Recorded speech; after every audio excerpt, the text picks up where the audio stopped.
Well, hello, folks, and welcome back to more Sea Dota. That's Purge Gamers. I'm Kyle Guy, and this is all for the Manila Major. So we are coming down to just two more series, Purge, and then we have one team that's going to make it to said major. We just witnessed TNC secure their spot in the grand final, taking over one of these teams, Mineski. Mineski now have to square up against Orange.Taring. I always feel weird saying their name, I swear to God. And, well, the winner of this will match up with TNC in the grand final. Yeah. What are you thinking about this matchup, huh? I think it'll be a really good one. Orange.Taring is a solid team. It was kind of felt like how the TNC Mineski series felt. It was like they were pretty close. Both teams had good strategies and executions, but TNC was better. So this game could be dead even. Could be entirely dead even. So I'm excited to watch it. I almost wanted TNC to lose so I could watch 3 sets of TNC instead of just 2. But this game is also going to be really fun to watch. We'll see. We were talking about it a bit, but I had been a fan of Yamate for quite a while. In his attempted run, he made it 2 TI 4. I know, showed up a good showing there, and you're telling me he's put on a pretty damn good performance in the mid lane so far. I'm very anxious to see what he brings to the table here, and how these teams are going to be approaching the draft, as opposed to our last series where we had a team like TNC who knew what they wanted. And they always just got it up, especially that Witch Doctor Slarda right at the start. For Orange, who will be having the first pick of this game 1, they ban out the Alk, they ban out the Enchantress, they pick up the Venge Spirit, and Mineski's like, you know what? I'm just going to do what TNC did. You're onto something, TNC. The Witch Doctor Slar opening is just literally good at everything consistently. We get to see Cast play Witch Doctor. Okay. All right. That's actually a really good point. Definitely one of his better heroes. Orange very often does give puck to Yamate, and it's pretty good this game. Didn't work out so good the last game we just caught of TNC versus Mineski, but they did a great job catching the puck repeatedly with heroes like Lion and Slaughter. So could still be picked up though. That's pretty much the hero that he's been using a lot to just do amazing things. And I'm trying to look up his overall KDA for the tournament because it's got to be ridiculous, man. He's just playing so well. Oops, wrong team. I'm just curious about a couple of things. Like one of them being, obviously, TNC is probably going to be watching this. I'm sure they're having a giggle. They see that Mineski's opening up with the same 1-2 punch here. But I'm sure Orange was also watching that last series. And I don't know if you'd put it real past him. Like, hey, what if Mineski ended up coming in with kind of a similar style? So what can Orange build up now? You're anticipating probably something similar to what TNC was bringing in the last series. They get their Witch Doctor Slardar.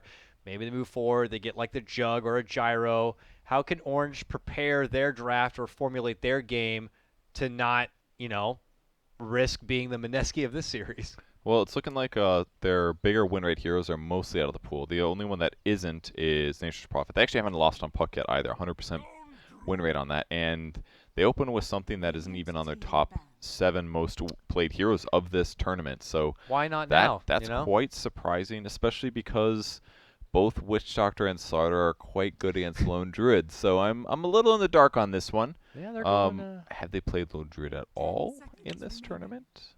I'm going to have to control F this page. That's how bad it's. Oh, okay, I'm sorry. They've played 6 games, and it's got a mighty 33% win rate. Mighty. So 2 out of the 6 games they have won on it.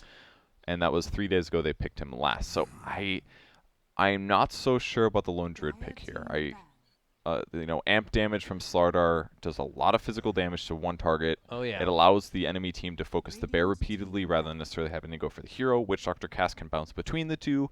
Plus Maledict adds some cool magic damage amplification that will cut right through Lone Druid. So seems like a bit of a weird pick. Did you have to get it this early? Was it really, do you think, going to be like banned out possibly by Mineski? It just feels like they rushed themselves into it, and I agree with you that it feels like Mineski's lamp's already pretty damn good against it. So it's pretty good. I mean, it's not like the ultra hard Lone Druid counter, so it can work, I guess.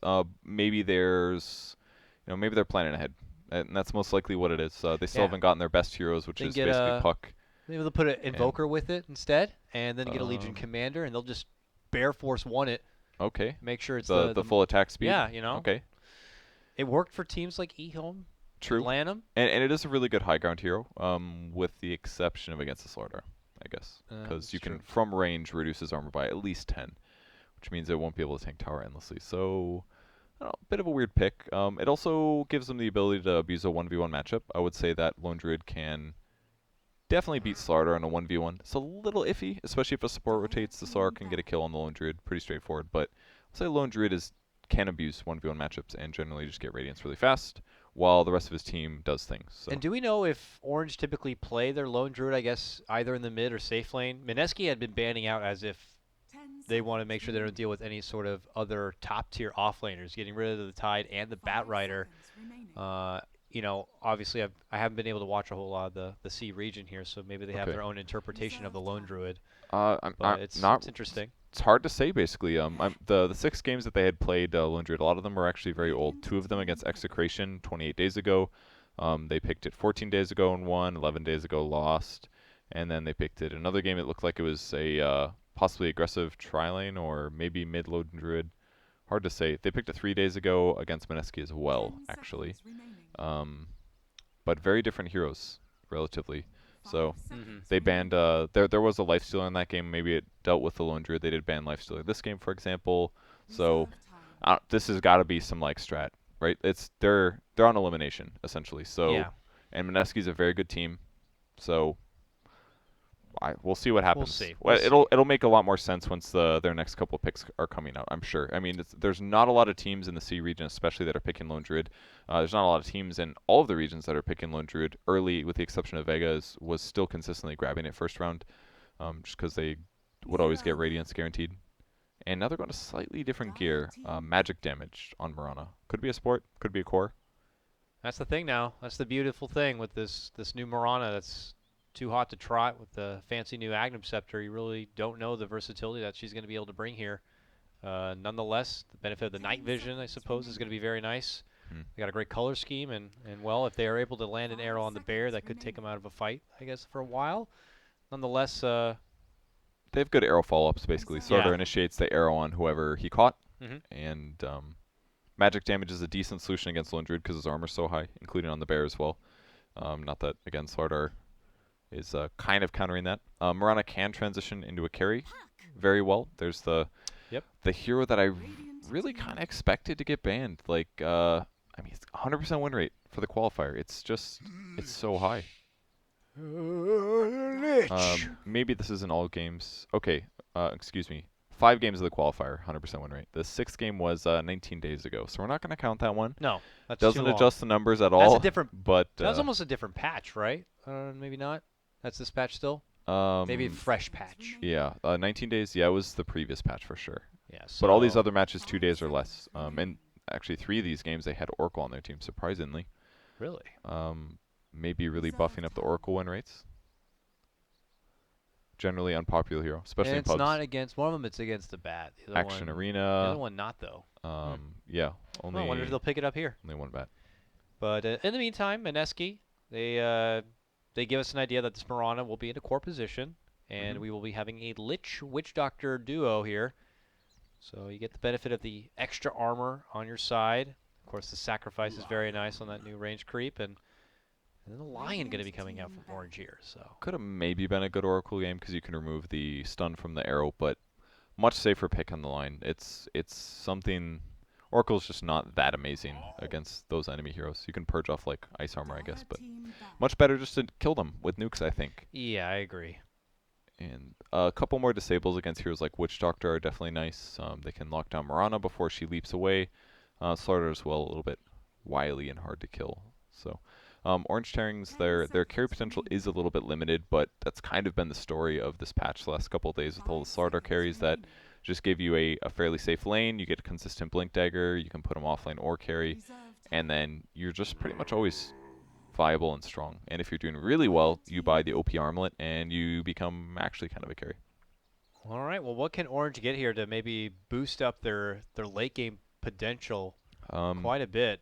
Well, they kind of have a 4-man lineup with Lone Druid split pushing right now, so they're going to need a potentially tanky core that can move with them. That the Lone Druid doesn't necessarily have to be there. Do you think being a BKB kind of candidate is probably essential in this lineup, going against the Slardar, going against the Lich? That would sort of work. Gyrocopter would have been really good. Obviously was banned. Something like Tidehunter would have been quite good as well. maybe.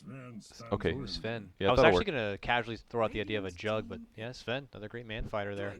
And a quick response is the Dragon Okay, Knight, this man. They're is really taking a lot from TNC yeah, in their this last is series. almost exactly the TNC draft, with the exception of like Lich and Murano were different heroes. But I sort of like DK. DK definitely is good at picking up disables on puck, but I'm not sure if I like him versus Sven a whole lot. If Sven just hits other creeps near Dragon Knight, then Dragon Knight just kind of dies, because then it's doing cleave, which is technically physical damage, but it's physical damage that ignores armor. So it will kind of just cut right through him. Yeah. I'm really trying to find So the true purpose for the Dragon Knight here, and maybe what it draw back on what the purpose was for TNC and how they made it work. I was going to say it doesn't feel like it's there for the hefty push, as there's not real lot, a lot of push synergy with it. But TNC didn't really use it in a sense for heavy yeah, pushing. He was there for a lot of setup and a lot of chase. yeah, It felt and like. like yeah, a lot of chain stuns, but definitely the early part of the game it was really important that he was tanky and able to take damage, and he'll be able to do that this game. Like the supports have to run away from him in a lot of ways because, or they have to use a lot of spells to nuke him, which is a little bit too much for them to handle. So it's decent here. I think it's definitely all right. It'll be a very strong early game, but in the middle portion of the game, when Sven actually has a couple items, that's when Dragon Knight's going to stop being less valuable. So especially if Taring's able to initiate first, the Dragon Knight could just get blown up right off the bat with Finger of Death, puck combo, a couple Sven hits, for example. So I just love how great cleave works though. Like if you like put a blade of grass versus next to this like Dragon Knight with like AC and Shivas, as long as you hit the blade of grass first, then the sword just like cuts right through that armor. It's like I had It's to do kind of is cool hit how this that little works. thing. And Yeah. yeah. Then my real damage potential shows. And only going to be a short hiccup of a pause before we get back in underway here. Welcome, ladies and gentlemen, game number 1 of our lower bracket final, you can call it, for the C Manila qualifier here. We already have TNC waiting in the grand final for one of these two teams. Mineski, well, they fought it out against TNC, managed to take a game off of them, but now they're stuck elimination mode against Orange.Taring, who have been fighting their way, made it out from the opening round, taking out Execration 2-0. And now hoping for a chance to match up against TNC in the grand final. We'll see if they'll be able to do it as we get underway. Not really seeing too much in the, nothing different as far as the laning setup goes here. Puck towards the mid lane is all good, and they're going to keep Sven up and above. And it looks like they were able to get down their own ward here on Mineski to just make sure the offlaner wasn't going to be able to really intercept in any sort of way, but it's Lone Druid. I'm sure he'll find a way to find his own farm regardless. Yeah, they do block the large camp though, so he won't be able to easily side pull, which is normally a pain in the butt. So this means if you're pulling on the supports, the offlaner usually gets to do a side pull of their own. He does place a laned sentry down. He doesn't find the ward, so. Yeah, that's unfortunate for your Lone Druid now. He steps in, not going to see the ward. Instead, we'll just kind of get poked a bit. And they'll step off. Bender's going to be able to get that bottom bounty route on his Dragon Knight. Leaves Yamate with the top one. Him and his Null and a couple of shared tangos are going to be squaring up against the DK. We saw this matchup already, Purge, in the last series. Kind of ended up being a bit even for a while, so I'm curious if Yamate's puck is going to be able to really take advantage in a matchup where most would, I guess, would you say suspect that the puck should be the better? Yeah, I would say so. I mean, you're going to get way more harassed on your opponent. He can't even stun you until he hits level 6, or his allies set up a good kill, but it's a Witch Doctor and a Lich. Like, I just don't see Puck dying in this lane unless he gets arrowed. So, and I doubt that the Murano's going to want to shift from her lane. So, as a whole, I definitely like this this matchup here for Orange. And in the off lane, it's kind of the same thing. Lone Druid versus a Witch Doctor and a Murana. It's semi-low chances that one of them does get arrowed. So I like that matchup. The only one that looks pretty good for Mineski is probably the Lich. Slardar. He eats one range creep with sacrifice and hits level halfway to level 2 basically. Yeah. So pretty good. And they'll be all good there. I've never even seen that Slardar set before. It actually Oh, makes that it one's look so cool. decent. Okay, good stun, good arrow, and they'll take the 300 gold. Oh, they got the bear. Nice. Good little pick off and extra chunk of change going their way. Looks like that went to the Marana as well, so that'll boost things up nicely for her, and Lone Druid's going to have to just take the hit. So in the mid lane, Dragon Knight's up to 5 last hits, Puck's at 6. It's going pretty even here. He'll probably go double null to start the lane off, so really good harass potential against the Dragon Knight. and he usually turns that into a lot of good TP rotations, basically to lanes. We'll probably look to see him get 6 and then TP to the top lane, try to get a double kill on the Lich Slar. Definitely a possibility for a kill there due to the very strong tri-lane. Like, you've got 3 stuns. Venge stun, Sven stun, Lion stun.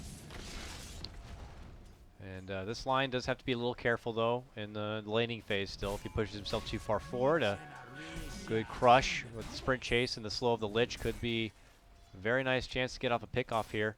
But he holds his ground, and Vengeful Spirit tries to make a rotation in, but they got that ward to see the rotation up here on the high ground, so Mineski will be the wiser and avoid the trouble here. While mid lane, it looks like Jules is rotated away from that bottom lane and is walking for Yamate, just trying to keep him away from trouble. Their DK, who falls behind just a little bit, is happy with the assistance. Yeah, this Dragon Knight actually did get a poor man's shield. I think this is the first time I've ever seen that before. Normally, Dragon Knights don't even bother because Dragon Blood already gives you pretty good survivability. But as we saw in this match earlier, the puck really can harass the Dragon Knight so much that it matters. So it's actually kind of ridiculous how much survivability he now has with poor man's and the Dragon Blood in the laning stage. Yeah, for sure. We'll eat a tango to kind of get all that regen back on top of the Dragon's Blood, but he will be good and back in fighting shape and be able to match up in the CS game. Top lane, sprint, but just more again for the flirting here. They have that Vengeful Spirit now and 2 sets of lockdown. So do not want to be overstepping your boundaries here, Mineski, on this front. But things continue to stay a bit quiet and calm right now. It's very difficult here with the 2 at the top lane, or actually the 3-on-2 matchup, and having a puck in the mid lane. There's really no easy targets here. Yeah. I like how the Lone Druid went back for Iron Talon.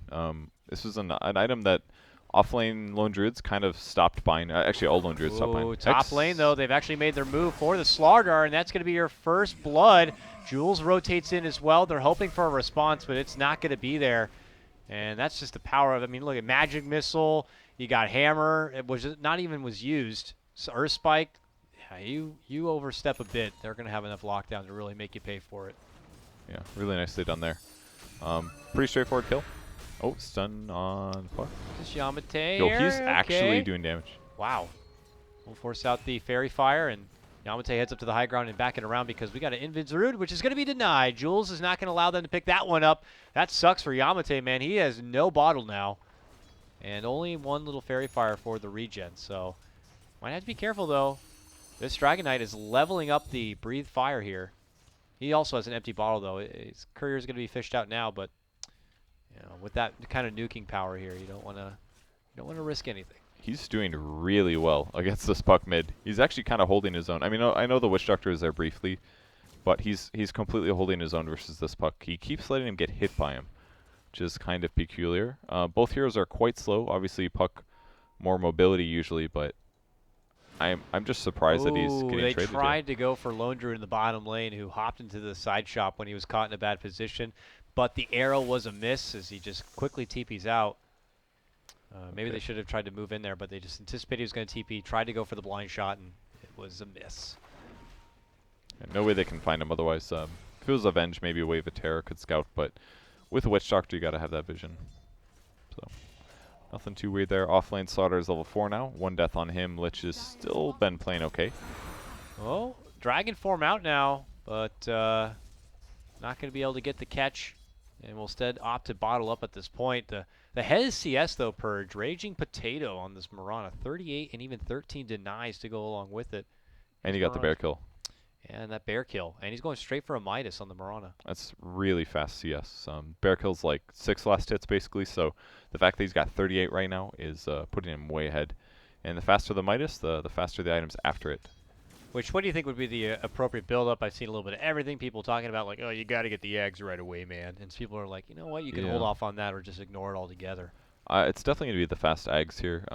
I wonder how good it would be to just do even something like Brown Boots straight into eggs over Midas. Because the Midas is half of an eggs.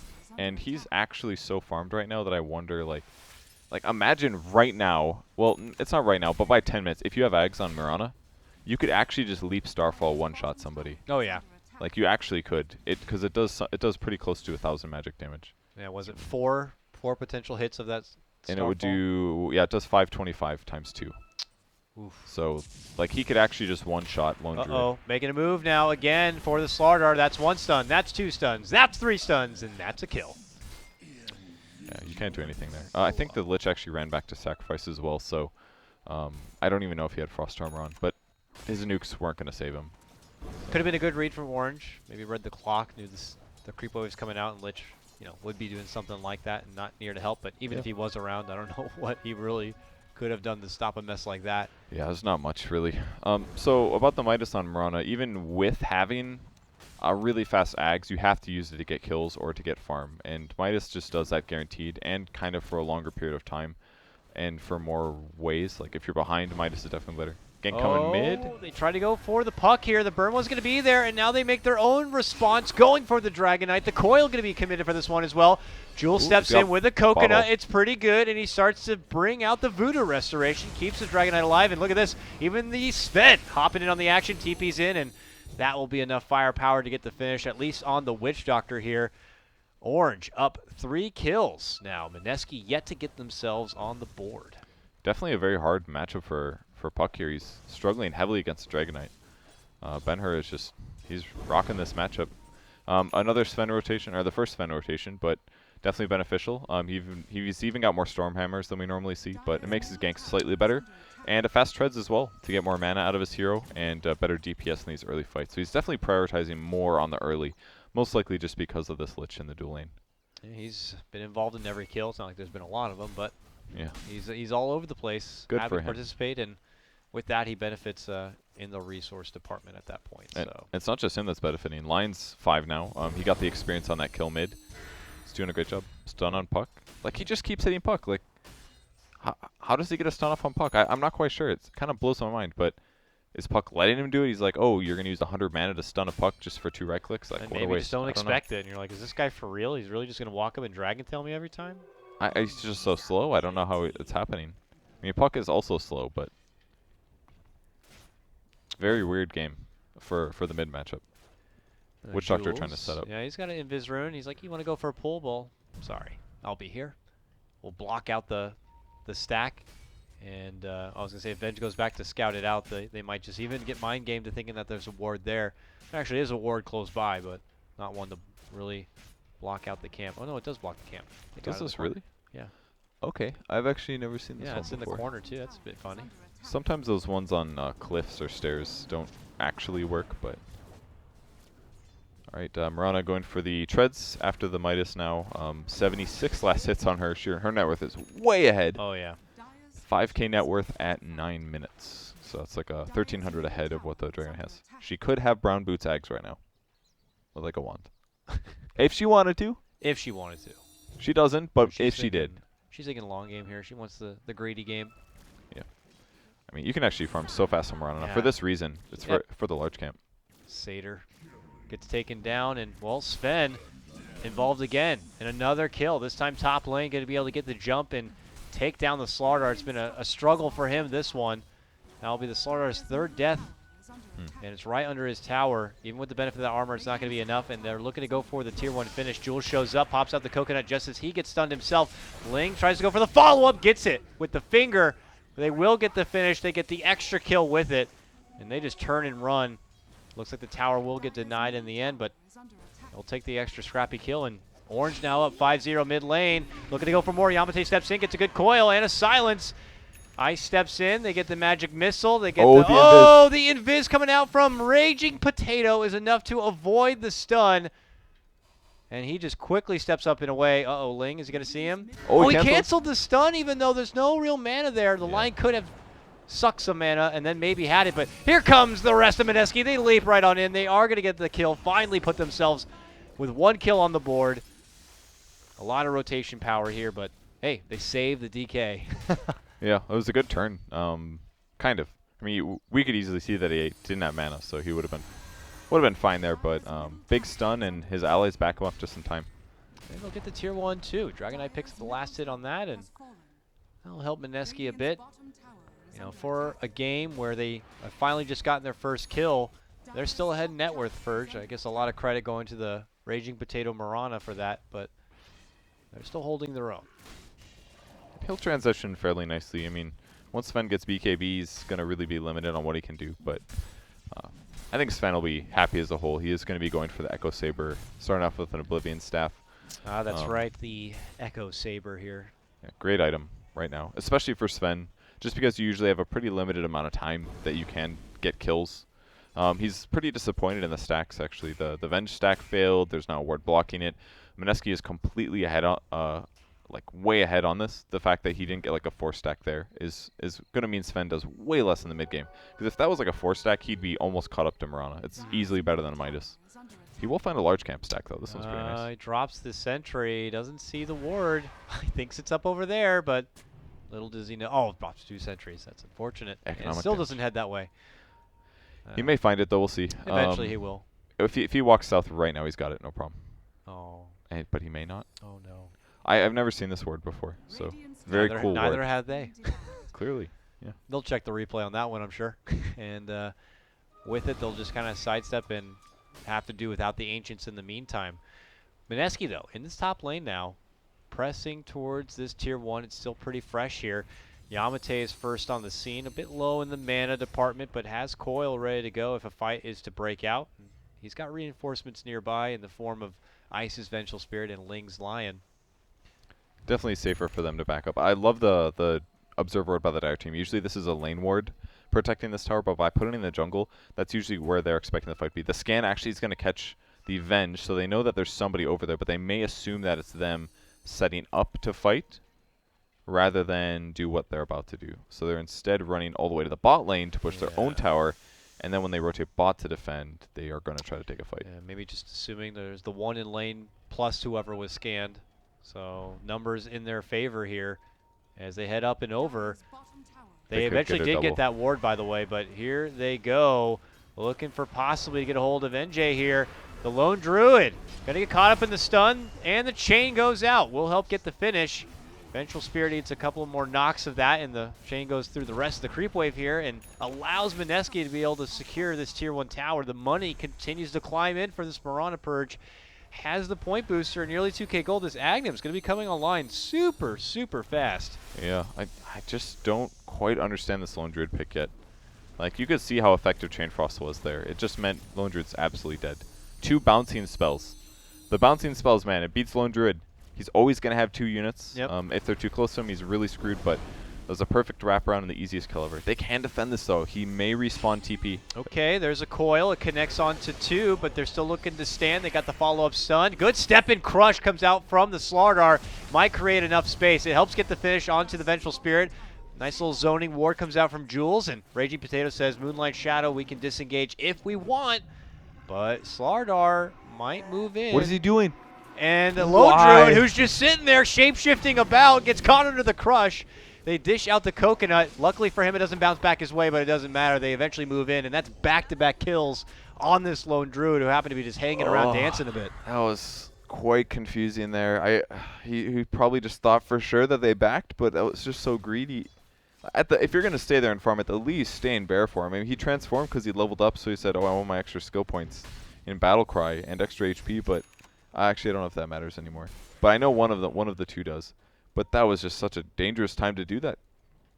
Really greedy play by him, and that is for sure going to delay his Radiance. He's only got 1,200 gold with the Midas. So one of the later Radiances we usually see. They're pinging right on Potato. They know he's there. All right, he leaves now. He leaves just in time, actually. All right. But they already have that nice little deep lane ward down. And actually, Raging doesn't head back to the base. He just heads to the tier 1 here in the bottom lane. He is just about to finish, especially with getting a Midas right there. He's going to have his Agnums here in just a moment, while top lane will help secure it. They got Dragon Form here for Bender. He's going to be making a move, and they're going to get this tier 1. Net worth, man, it continues to just escalate that much more for Mineski. We have to see what Orange is going to be able to do to find their own response, and I know it's not in the form of this Lone Druid. He needs a lot of time to really come online. Oh, the Mike and Mirana. Okay, they Savage Roar, force her back. Do they have enough lockdown? Do they have enough lockdown? Magic Missile and a Lion stepping in with his owner spike and finger will finish her off. Did she buy the Ag? She certainly did, but that is a good net worth swing. Any kill at this point for Orange is going to be a good one. Yeah, that was a pretty overkill Finger of Death, but considering it was the most farmed hero on their team, it's It's worth it, I guess, because they could always respond with like blink, star stun, and then she lives kind of a thing. So I mean, Lion has a blink now because of that. that's really fast, actually. For a team that was behind and he's able to get the kill with that finger, he's got a blink. So they got 1,000 gold from that. Like every single hero there got like 350. oh, they spotted Jules and they keep on giving. Man, that Echo Saber just smack. Really effective, especially with the Wave of Terror. And he has maxed that out, by the way. The purpose of this basically is he's not planning to be in melee range. Normally you'd say like, okay, the Vengeance Aura scales better actually per level. Every single point you put into this gives you more than the Wave of Terror does. But all you have to do now is be within Wave of Terror range of where the Sven is going to be. So Sven will be in the dangerous place. You're just going to be back there, giving him that huge damage boost of 36% or so. So that plus Echo Saber and God's Strength leads to those like almost one-shot circumstances. Ooh, they spotted Sven Double stack. in crossing here. And they just absolutely assault him. It's a 4-man jump. Serious gangbang right there. And he even took his wallet, I think. It was real bad. Now Sven going to be put in the grave. Mineski just going to be happy to take the 1 point and take over the woods. They even have the time to drop down a nice little Hobbs ward here. Good response. It's a kind of a dangerous place to take the fight, but if they kill him that fast, then they're completely set. Uh-oh. Swap here for Jules. Right into the silence. Potato tries to step in to help out, but Jules is already in trouble. Arrow is going to be a miss, and that'll be the end of it. Just a Witch Doctor takedown there. Good for them, I guess. Good for them. I don't think that was worth it at all. Slardar's here now. Jumps right in, gets a good blink, and a quick kill. Good for them. They get their own support, but the fight might not stop there. Here comes Orange. Moving on in. Good jump from Yamate. Gets a 2-man coil, and they're going to quickly take down Cast and his Lich. I actually just realized now he's not playing the Witch Doctor. Yeah. I am. Hey man, he's rusty, right? Yeah, I guess guess so. Always give the worst player the lesser active heroes. Just sit there and put ice armor on us, you fool. Yeah. Or keep sacrificing range creeps. This is your job. He did break the Dream Coil there. That was the big mistake. That surprised me because no Train Frost means that you're no matter what not going to be able to help. Although it was kind of nice in some ways because then it draws the focus to him. They got finger and they want to use it. They smoke, they head up, and they're going to catch out the Slardar from the high ground here. So suddenly, Orange just getting kill after kill at this point. All stemming from that first takedown of the Mirana. They did lose their Sven since then, but they've been able to put together quite a few kills here, and they cut the net worth advantage almost in half. So yeah, just a couple of kills like that, he accelerates from a Blink Dagger, and now instantly with that kill, he gets another 500 gold again, and this turns him into a Gem of True Sight. So like just a couple kills like this on Lion, he's level 11, which means his Finger of Death is on a reasonable cooldown. Like he's actually going to be active and useful. Now I don't completely agree with his skill build here, because usually when you get Arcanes, you will be maxing out Hex to lower the cooldown. Mana Drain. But in the same vein that EMP Tornado Invoker is good, there's a lot of strength heroes on Mineski, so Mana Drain can be very, very useful if you're in a safe position to drain away. Like Dragon Knight, he's only got 482 mana pool here. He's going to have a bottle and a magic stick, but if you drain his mana, no stuns on like a, 8-second cooldown, 9-second cooldown, that can be really effective. So I sort of disagree with it, but in the same vein, it's also good. And he's got so many levels, I don't know if it matters. And now Mineski, though, still not afraid to push past the river here. They approach this mid lane, flop down a sentry, and Dragon Form comes out. That's kind of the flag here for Orange, that if they want to pull out a defense, it's going to be happening here in the mid lane. Yeah, he messed up with these a little bit. He should have activated Armlet first, but it's against a Lion anyway, so it doesn't really matter. Yeah, Lion's quickly sap them down. I don't know if he's doing this for sure, but I guess he has to hold the gem. I would have kind of liked to see him put the gem away. Yeah, maybe that's why he leveled up Mana Drain. Just get rid of these Dragon Illusions right away with the cooldown being 4 seconds now. Yep, anticipated. So they're going to take the tier 2 pretty much free. Wave of Terror even misses. It's difficult to fight that. Sven could hypothetically go for it, but there's a lot of disables, Ice Armor, Dragon Knight with Armlet. Like, this guy is not going to die to physical damage, so. Only works really if they stop the Chain Frost or something like that. They have to hit the back line, basically.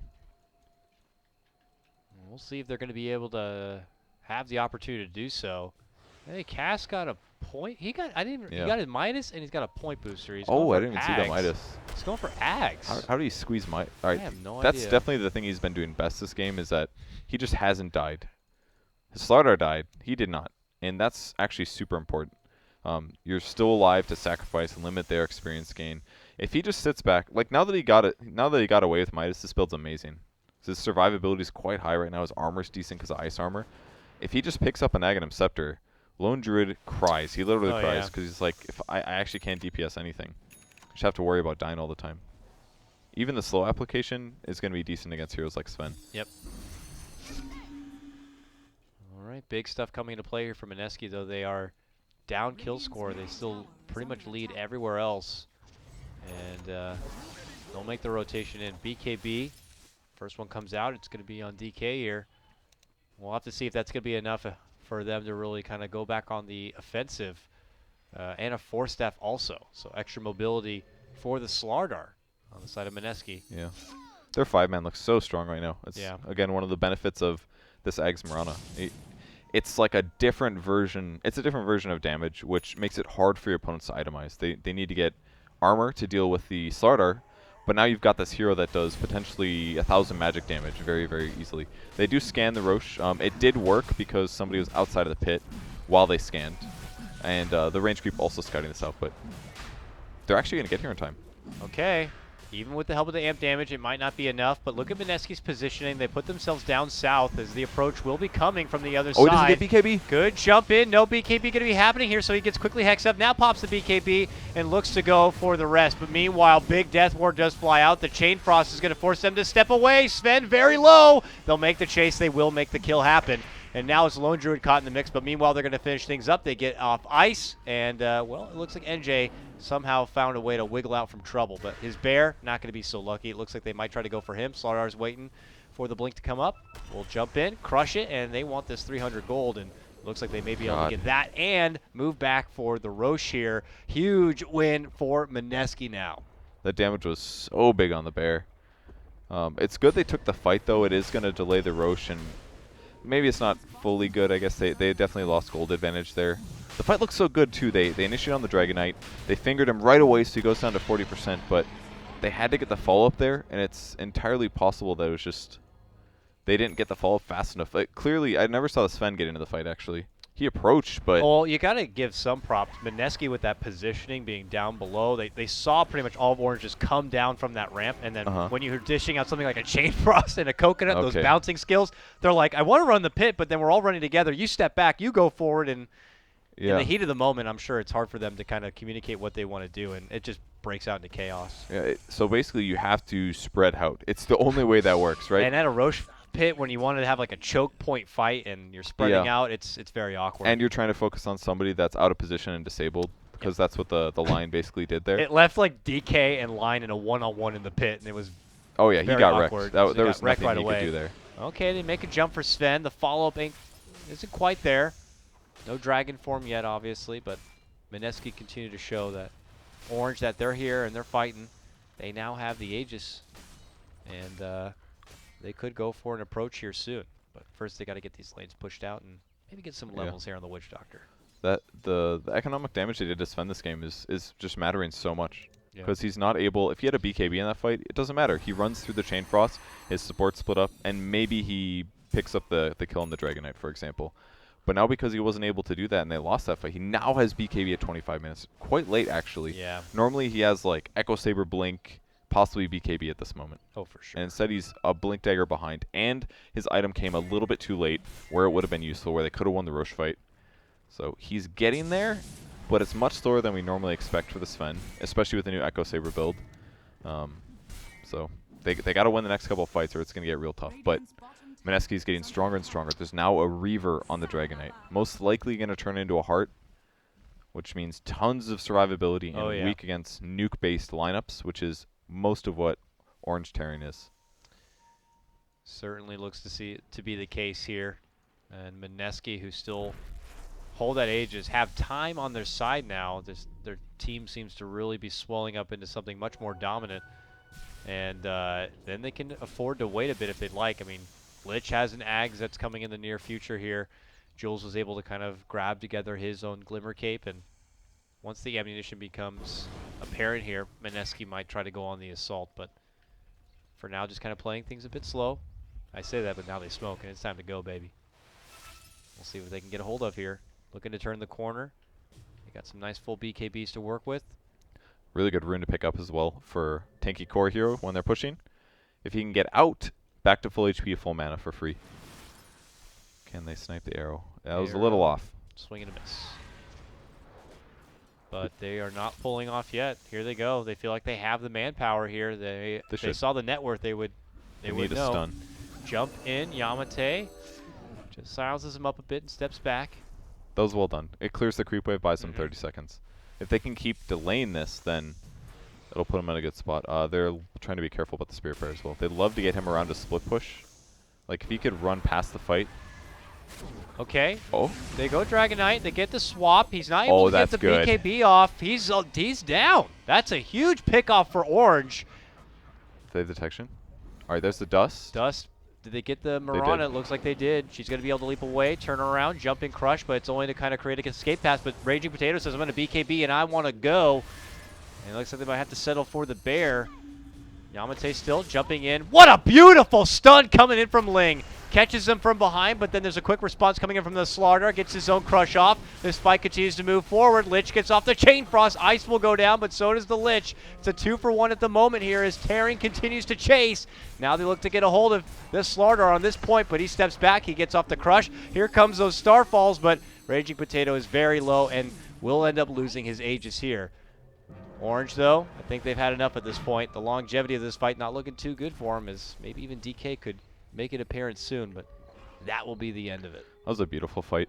They were so coordinated on that. The instant, they're like, we're going swap, and the line already had Hex queued up, so instantly as the swap happened, he gets Hex, and then the Earth Spike follow-up so that he stays under tower. They have detection, they have vision with the Finger of Death, and Sven, they just go all in. And if they kill Dragon Knight right at the start, that's easily the hero that's hardest to deal with. Not enough teams do this kind of a combo with Venge.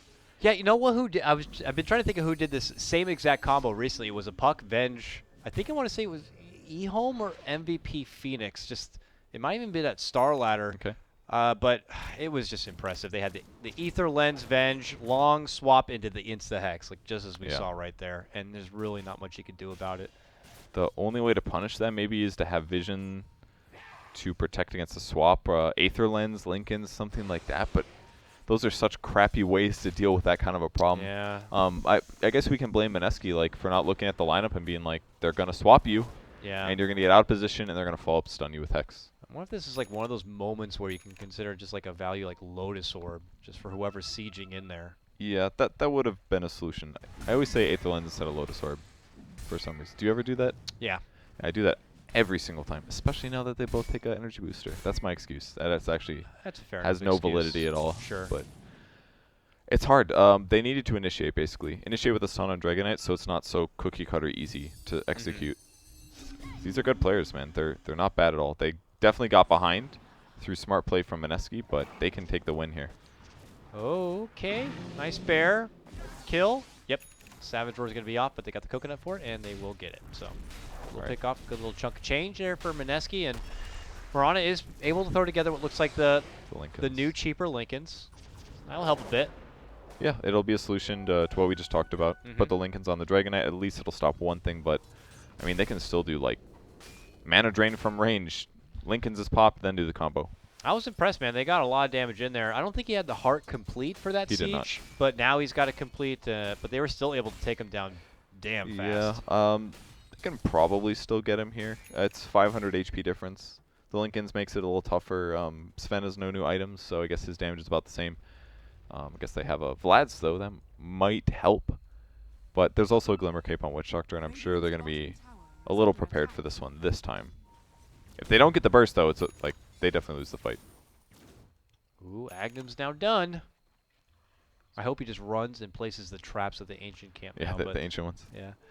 Nonetheless, though, still very good, as mentioned before, against this lone druid who is just going to have his hands full in these fights, trying to micromanage his bear or himself away from that ridiculous nuking damage. But at this point, Orange just kind of playing it nicely where they can just move out, probably have the buddy-buddy system in play, find your farming, and get back into your base, because clearly what they excel at nicely is being able to have a strong high-ground defense and a good way to get things rolling in the fight. But they may be tested again soon. Here comes Mineski back down the mid lane again, Birch.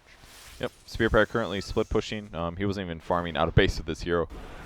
And here comes the high ground. This time, a Lincoln's and a heart for this DK. They're going to Puck pop trying the to pick. Lincolns, and look at that. A pick on the side. Jump back, quick burst. Puck is down. Yamate out of the fight. No buyback for him. They look to make that go again for the DK, but this time he'll be forced away. BKB's up, and he's going to make it out safely. This time it's not going so well for Orange, and it doesn't get any easier. A jump-in crush for the Bear. A deep dive from Potato, but it pays off as he gets the finish. A double kill for him, wiping the floor of the supports. He ain't done yet. Goes right in for the Bear, but this time Sven's going to be there to back up, but the follow-up comes in. DK's back. He's healthy. He's good. And a fault, man, one by one, they rotate these stuns beautifully. Lynch is like, I just want to get a freaking Axe chain off, but man, triple kill for Potato. He is just kiting and dancing around this Orange team. Oh, almost got him. It looks so good for Orange, good, but the puck just did a little bit of damage to the Wish Doctor on the side, but he got caught in a stun. That changed everything. Then when the swap came out for the Dragonite, the damage was kind of there, but they had already killed the puck, so there wasn't as much stuff messing up their initiation. Very, very close for Orange, but they do lose that fight. Pretty one-sided and lose all their heroes. The other really big thing is the supports didn't take into account maybe the Ags Chain Frost. They got hit 2 times each. That's a huge amount of damage at that point, and that's why the Murano went so deep. She jumps in when they're that low, and double Starfall, even from range, should clean them up. Cleans them up, and BKBs work to their favor. Full cleanup, lots of kills, and a Rax. I'd forgotten that she, even had that Lincoln, so I'm like, man, she's certainly diving deep, but she's got the tank ability to go along with it, that she can be the janitor and clean things up. Now, after the mid lane push and clearing out the racks, they stepped back to make a go for the Roche, but it wasn't up yet, and Orange had anticipated that they were going to be doing so, and they're falling just a little bit behind here. They smoke up, and they continue to go on the prowl. A scan.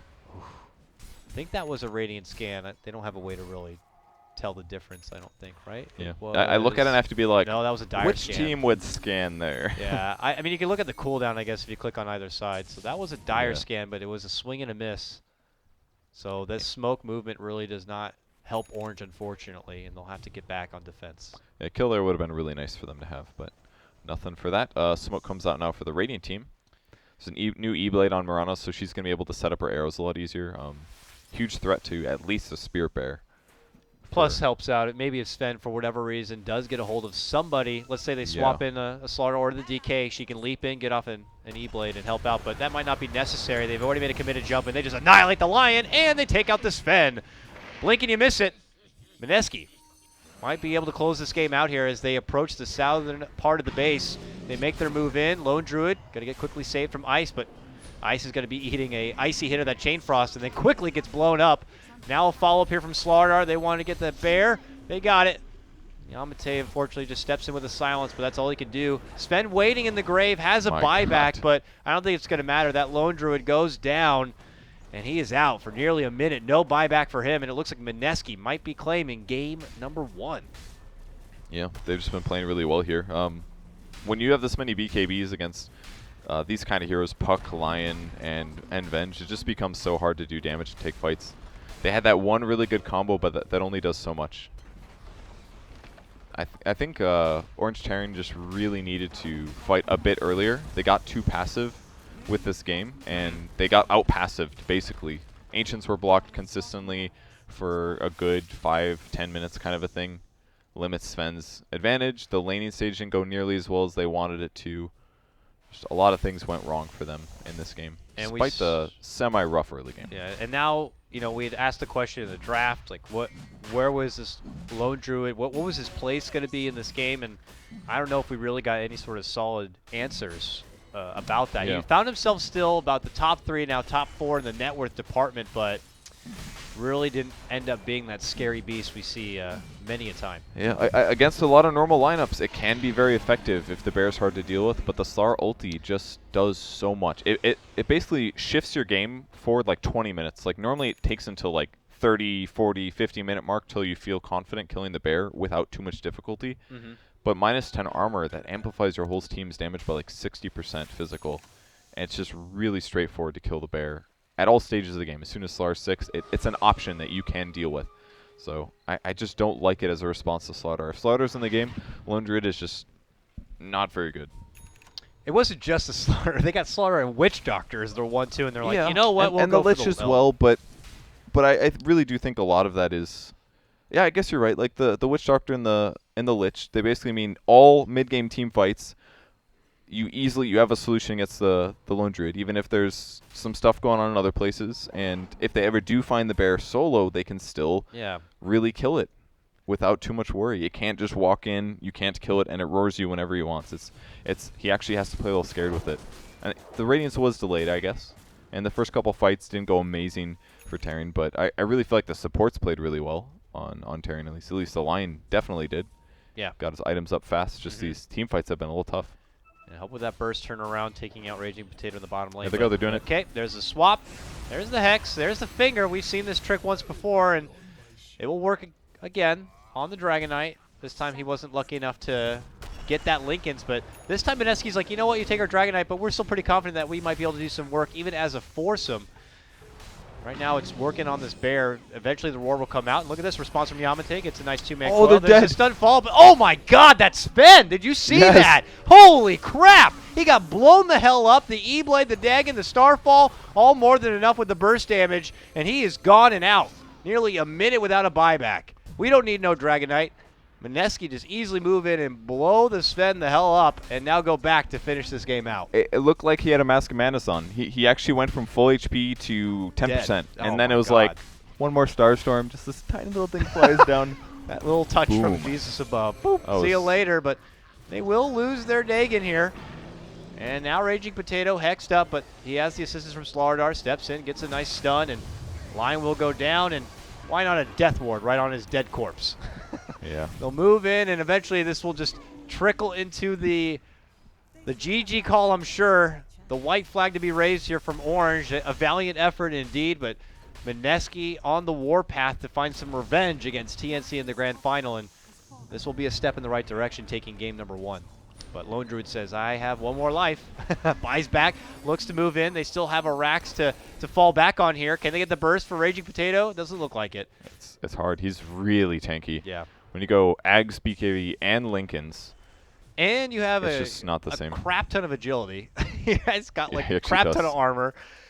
This Marana is not look. She does not look as frilly as you think. She's a beast. And this is the hard part for this hero with this build, is that you have to get from the Ags to like 2 items deeper than that until you're actually effective. And I think things like Veil are kind of a trap. A lot of times Maranas will buy Veil, but I don't think it's the best way to amp your damage. I like that you did go BKB Lincolns, because that's another problem that you need to solve, but the E-Blade is definitely the better way to transition your build into something better DPS-wise, because it sets up your arrow, it gives you 40 agility, and you're an agility hero, so it's like, oh, I can get hybrid damage, hybrid utility, one-shot ability, as we saw in this Sven.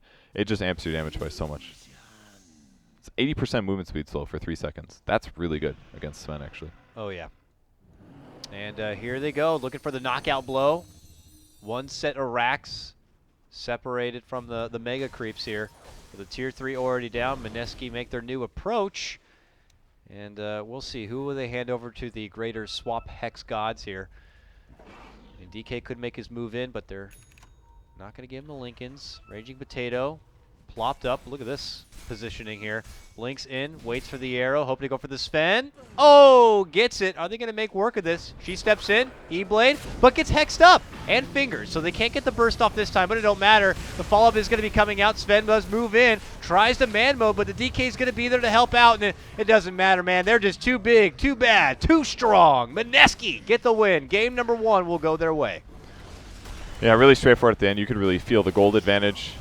Their best combo and their best fight was the swap under tower with all of the nukes they had, but if their opponents were ever able to pop BKB, no chance of the fight. I just didn't feel the value of Lone Druid this game. Both the Lich and the Witch Doctor did counter it. Kind of surprised to see Lich doing so well, but it definitely was effective that game, I think. Like, the thing that separates Lich from being a really good hero or a bad hero is the effectiveness of your Chain Frost. That's definitely the big thing. And Cass got really good Chain Frost, and he didn't feed in his lane, and he never died, and his cores got their items fast. It kind of was reminiscent of a TNC game in that their cores got ridiculously fast, and then they were like, let's party and fight all the time. That's exactly what I saw from Raging Potato. He ends his game 13-1, 13-1-13 on his Marana. He got that minus within like 6 minutes time. And I think you said it perfectly. They just kind of took a page out of the TNC book and made it work for themselves. So we'll have to see what kind of change-ups Orange are going to do. You know, probably more so in the drafting phase, looking to approach it a bit different. They'll have a change of pick, and we'll see how they do it. That's Purge. I'm Coddle Guy. We'll cut to a break, and when we come back, it's going to be game number 3 of Mineski versus Orange.Taring. We'll see you soon for that one.